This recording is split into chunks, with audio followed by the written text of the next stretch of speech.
जय श्री कृष्ण बंधुओं। आज हम इस वीडियो के माध्यम से सुनेंगे कजरी तीज की व्रत कथा। ये तीज भाद्रपद मास के कृष्ण पक्ष की तृतीया तिथि को मनाई जाती है। यह पर्व सुहागिन महिलाओं के लिए बहुत खास होता है। सुहागन महिलाएं इस दिन अपने पति की लंबी आयु के लिए व्रत रखती है। कजरी तीज के दिन भगवान शिव और माता पार्वती की पूजा की जाती है। मान्यता है कि इस दिन मां पार्वती और शिव जी की पूजा करने से अखंड सौभाग्य का आशीर्वाद प्राप्त होता है। साथ ही सुख समृद्धि की प्राप्ति के साथ सभी मनोकामनाएं भी पूरी होती है। इस दिन पूजा के दौरान कजरी तीज की व्रत का कथा सुनना या पढ़ना जरूर चाहिए, तभी पूजा पूर्ण होती है। अब सुन लेते हैं कजरी तीज की व्रत कथा।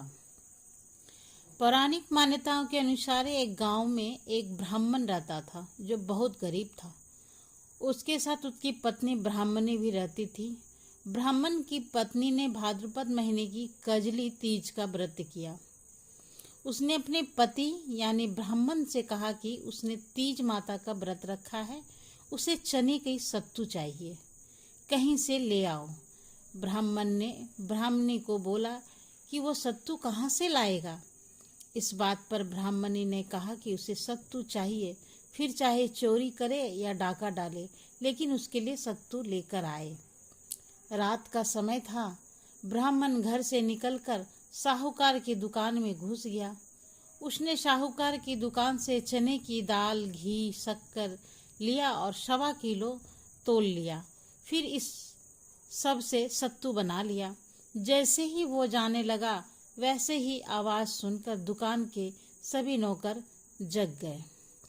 सभी जोर जोर से चोर चोर चिल्लाने लगे। इतने में ही साहूकार आया और ब्राह्मण को पकड़ लिया। ब्राह्मण ने कहा कि वो चोर नहीं है, वो एक गरीब ब्राह्मण है। उसकी पत्नी ने तीज माता का व्रत किया है, इसलिए सिर्फ यह 1.25 किलो का सत्तू बनाकर ले जाने आया था। जब साहूकार ने ब्राह्मण की तलाशी ली तो उसके पास से सत्तू के अलावा और कुछ नहीं मिला। उधर चांद निकल गया था और ब्राह्मणी सत्तू का इंतजार कर रही थी। साहूकार ने ब्राह्मण से कहा कि आज से वो उसकी पत्नी को अपनी धर्म बहन मानेगा। उसने ब्राह्मण को सत्तू, गहने, रुपये, मेहंदी, लच्छा और बहुत सारे धन देकर दुकान से विदा कर दिया। फिर सबने मिलकर कजली तीज की पूजा की।